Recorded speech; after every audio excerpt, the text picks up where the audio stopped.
নমস্কার বন্ধুরা, বিকেলে চায়ের আড্ডায় একটু মুচমুচে কিছু খেতে ইচ্ছা করছে?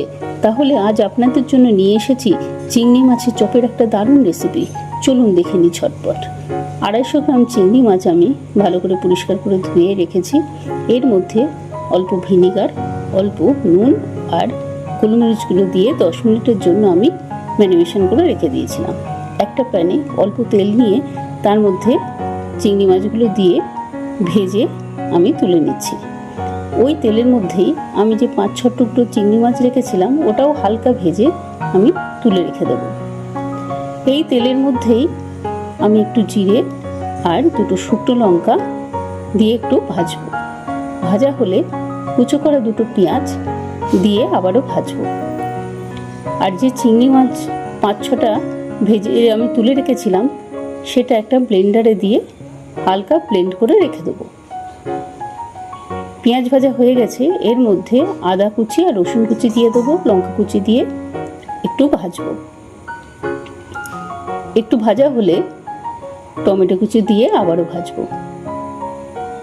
দেখুন আমার টমেটোটা মজে গেছে। এই সময় জিরে ধনে গুঁড়ো, হলুদ গুঁড়ো আর লঙ্কা গুঁড়ো পরিমাণ মতন দিয়ে দেবো।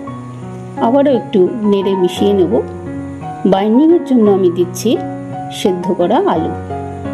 আলুটা দিয়ে ভালো করে মেশাবো। মেশানো হলে বেটে রাখা চিংড়ি মাছটা এর মধ্যে দিয়ে দেবো।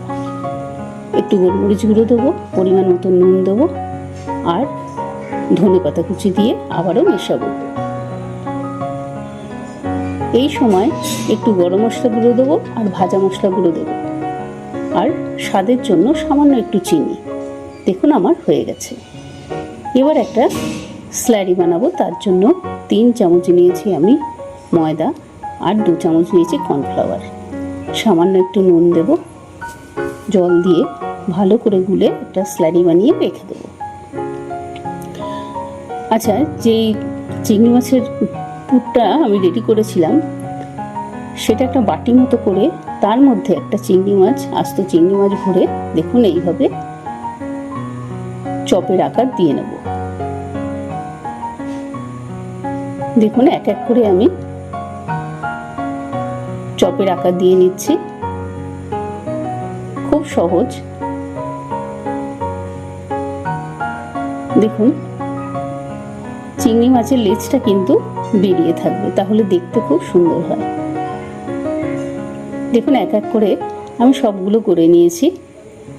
এবার ওই স্লাইডের মধ্যে ডুবিয়ে ব্রেড ক্রামের মধ্যে কোট করে নেব। আমি কিন্তু এখানে ডবল কোট করে নিচ্ছি। দেখুন এইভাবে চেপে চেপে হাত দিয়ে ডবল কোট করে নিচ্ছি। আমি এখানে ব্রেড ক্রামটা কিন্তু ঘরেই বানিয়েছি। পাউরুটিটাকে মিক্সার গ্রাইন্ডারে দিয়ে গ্রাইন্ড করে নিয়ে তাওয়াতে আমি 2 মিনিট ভেজে নিলেই কিন্তু রেডি ব্রেড ক্রামস। দেখুন এইভাবে চেপে চেপে ব্রেড ক্রামগুলো একে একে লাগিয়ে নিচ্ছি। আমি কিন্তু ব্রেড ক্রামে কোট করে সঙ্গে সঙ্গে ভাজিনি। ফ্রিজে সেট হওয়ার জন্য আমি কিন্তু 20 মিনিট রেখে দিয়েছিলাম। ফ্রিজ থেকে 20 মিনিট পর বার করে কিন্তু আমি ভেজেছি। এইভাবে ভাজলে একটা চপেরও কিন্তু ব্রেড ক্রাম খুলে যাবে না। দেখুন আমি একে একে সব ডবল কোট করে রেখে দিচ্ছি। সব আমার রেডি হয়ে গেছে। এবার একটা কড়াইয়ে তেল গরম করে আমি একে একে ছেড়ে দিচ্ছি। মিডিয়াম আঁচে রাখতে হবে। দেখুন গোল্ডেন ব্রাউন হয়ে গেলে এক এক করে আমি চপগুলো তুলে নেব। খুব হাই আঁচে ভাজলে হবে না, মিডিয়াম আঁচে ভাজলে খুব সুন্দর হবে। দেখুন আমার ভাজা হয়ে গেছে। আমি এক এক করে তুলে নিচ্ছি। আমি আবারও 3টে দিয়ে দিলাম চপ। দেখুন একটাও কিন্তু খুলে যাচ্ছে না। এইভাবে ঘুরিয়ে ঘুরিয়ে ভেজে আমি তুলে নিচ্ছি। এবার একটা সার্ভিং প্লেটে আমি এক এক করে সাজিয়ে নিচ্ছি। আমি এখানে সসের সাথে পরিবেশন করেছি। যদি আমার এই রেসিপিটি ভালো লেগে থাকে তাহলে লাইক কমেন্ট শেয়ার করে আমার পাশে থাকবেন, বেল আইকনটা টিপে দেবেন। ভিডিওটি দেখার জন্য অনেক অনেক ধন্যবাদ। নমস্কার।